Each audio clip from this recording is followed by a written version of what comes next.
ಬಿಡ್ಸಕ ನೆನ್ನೆಗೆ ಹೋಗಿದ್ರಿ, ಇವತ್ತು ಬರ್ತೀನಿ ಅಂದರು. ಒಂದು 25 ಜನ ಬರ್ತಾರೆ ನೋಡಿ. ಈ ಥರ ಲದ್ದೆ ಹಾಕ್ಕೊಂಡು ಗಂಜಲ ಹಾಕ್ಕೊಂಡು ಪಜೀತಿ ಮಾಡಿಬಿಟ್ಟವೆ ನೋಡ್ರಿ.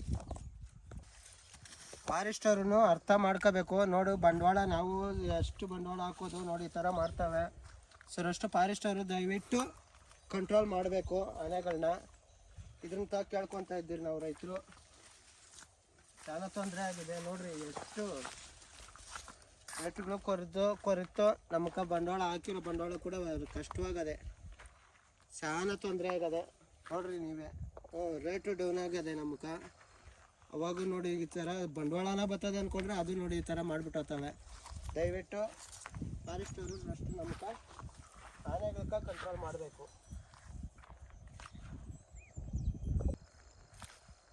ನೋಡ್ರಿ 2 ಅವರ್ ಬಂದು ಕಾಯ್ಕೊಂಡಿದ್ದೆ, ಮೇದ್ಕೊಂಡು ಎಲ್ಲ ಪಜೀತಿ ಮಾಡಿಬಿಟ್ಟು ಗಂಜಲ ಹಟ್ಕೊಂಡು ಸಗಣಿ ಹಾಕ್ಕೊಂಡು ಒಂದು 6-7 ಸಾಲು ಅಧ್ವಾನ ಮಾಡಿಬಿಟ್ಟದೆ.